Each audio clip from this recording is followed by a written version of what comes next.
What's good with it, YouTube? Make sure y'all smack that like button across the head. Smack that subscribe button. The saber-toothed tiger has retired.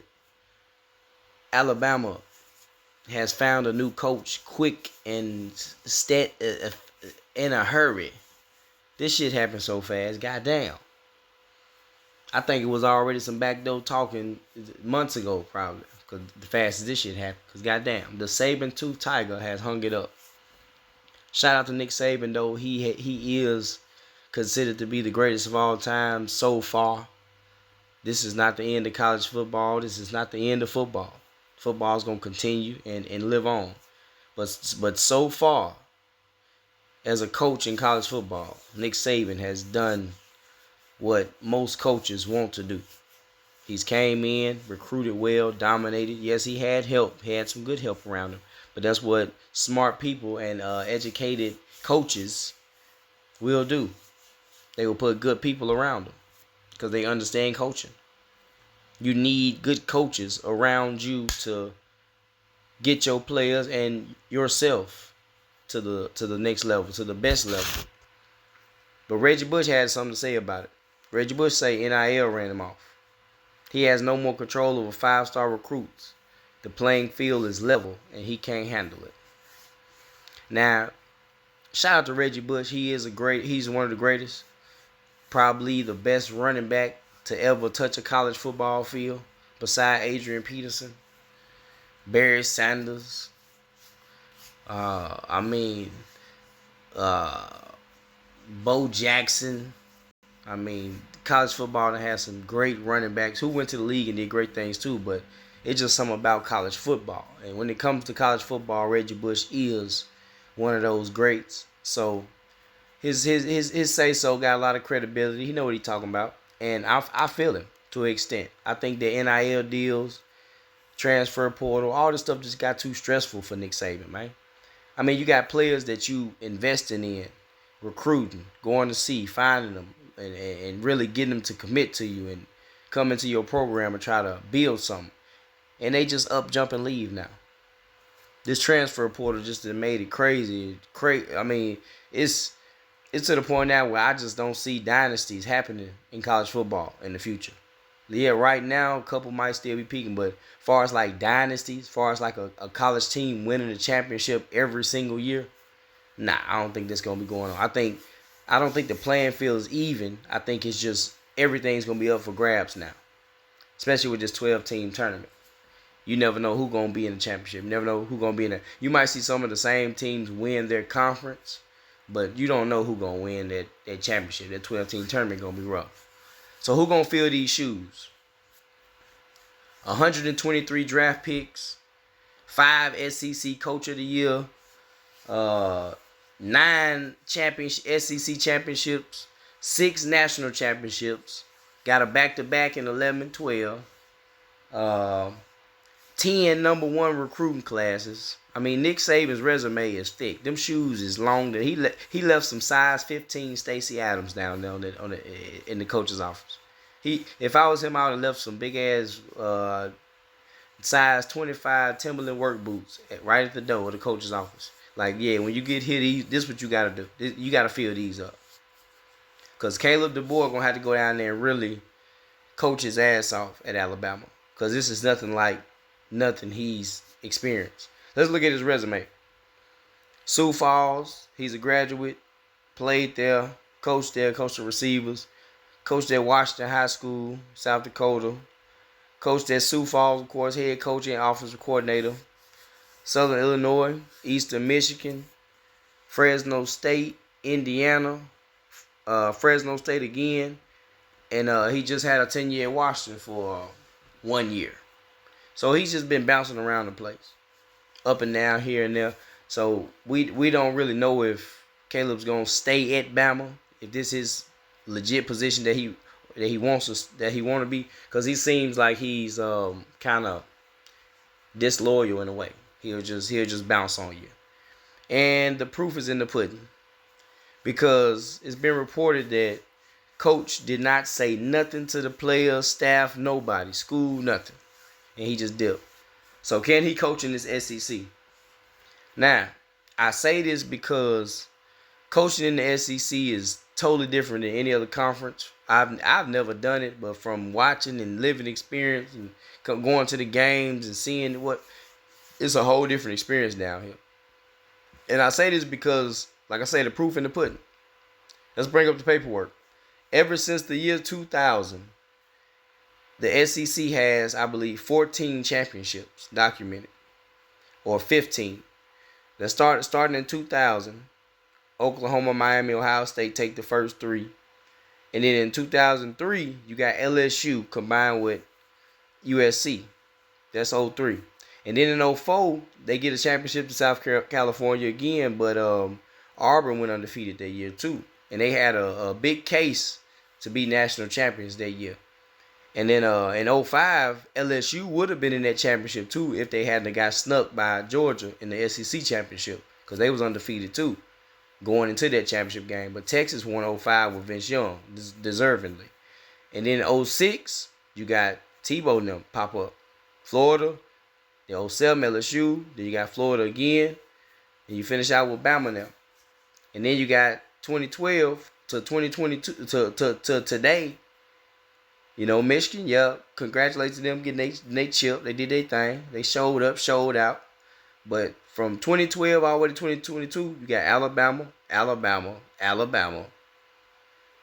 And Auburn would have won that championship in 2023 against Florida State if it wouldn't had been a couple late mistakes. Last play of the game, Florida State won the game. We all remember that bullshit. But you got Alabama running shit in this era with LSU and Georgia getting back to back. So there's a clear case of why the SEC is the most dominant conference in college football right now. And can Caleb DeBoer go down here and really coach with these SEC teams and coach against them? We got to see. We're going to wait and see. But the way his resume looked, the way he been bouncing around and this and that, you know, Sioux Falls ain't going to get it down here. But he does have a good coaching record. He's not a loser. He did great at Washington, just played in the championship game. Yeah, they got beat, you know, but Michigan came with a hell of a game plan in that. I just got to give it to Michigan because they shocked me. They shocked me in the Alabama game, but I underestimated them. I felt like Penix and them did not get their ass whooped. It wasn't like they got whooped. They had plenty of chances to get in the game and stay in the game, but there was a lot of overthrows by Penix. Man, that was the worst game I ever seen Michael Penix play, and it just was like Michigan just had all their numbers, man. Michigan dominated the front line. They ran the ball, perfectly. I don't know where Donovan Edwards came from. He's like a creative player. They just dropped out of nowhere and went in there and went for 105, 106 on their ass and a couple scores. So that was just the difference in the game. Then a third quarter scramble by McCaffrey when they had him down the goal line. That was big. That could have been a time Washington could have got the ball back and went in and scored with some good field position. And then on that big play Washington had with that pass play, they got that holding call. And then that overthrow in the touchdown. It was an overthrow about 20 yards out the touchdown. That was a walk-in touchdown. It was a lot of opportunities that Washington missed that could have put them in the game and had them in there. So we got to see what type of coaching adjustments Caleb can make when he get down here. Is he going to be loyal? Is he going to stick to the process? Is he going to be able to recruit like Nick Saban? I don't believe he will at all. But who else, other than Kirby Smart and them and all that. But it's going to be crazy with the 12-team tournament and this new Alabama team that we finna see in the program. But on another hand, Washington Huskies players say team learned that former coach Caleb DeBoer signed with Alabama while watching TV in the training room. So just imagine you being a player who just played in the national championship, and we in the off season, and you in the training room watching TV, working out, getting your cardio in, and you look up on the TV and see your head coach in Tuscaloosa with an Alabama hat on, signing paperwork. Now they say this man ain't said nothing, ain't gave no explanation, ain't gave them no warning. He said they was being funny in the video talking about, my man ain't put in no 2 weeks notice or nothing. He in 24-hour notice, nothing. He just bounced. Caleb DeBoer just bounced. Now, how many of y'all feel like that was wrong of him? Or how many of y'all feel like that was right of him? Because in reality, if he just left, he just bounced like that, just where's your character? Where's your manhood? Where's your care for these guys and these players enough to at least go in there and give them some type of explanation of what's going on, so they can choose or figure out what they need to do or what they gonna do. Why would you just bounce like that? Do you not want none of these guys to come with you? Do you not want none of these players that you've recruited to come down there and join you at Alabama? Because that was kind of weird to me.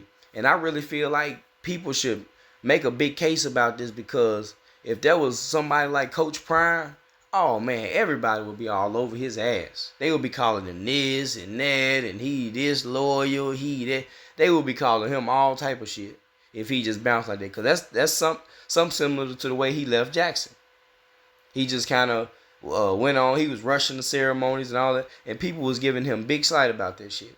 They were saying he was wrong for that. He just that. So is Caleb DeBoer not wrong for bouncing on Washington like that? Or just because he a white man, he sees an opportunity? So this is a lot about this man's character. So if you coming down here with this type of character coming to Alabama, what you think recruits gonna be thinking about you? What you think the fans gonna be thinking? Because I'm telling you, down here in Alabama, these fans don't play. If Caleb DeBoer come down here and he do not win, he don't produce, especially on the level of a Kirby Smart or Dabo or something like that, even on their levels, Alabama gonna fry his ass. You gonna see Caleb DeBoer run up out of here with them boots on fire. I'm talking about for real, because these down south country bumpkins, Bama Blitz fans, they don't give a fuck about none of your personal shit. They don't care about hurting your feelings, nothing. They will flame your ass up. They will have you up out your job. So he's going to have to come down here and perform and at least have some 10, 11 win seasons, win an SEC championship immediately. Because if he come down here and turn into Vanderbilt or turn into the new Kentucky or something like that, he turned Alabama into a middle of the road team. Matter of fact, they not even gonna let that happen. They not even gonna let it get that far. If he tank his first 2 years, he gonna be gone. He's not gonna have a long career here. But at the same time, if he come down here and give them that same reputation like he just did at Washington for 1 year, he was at Washington, y'all, for 1 year, and this is what he did with the team.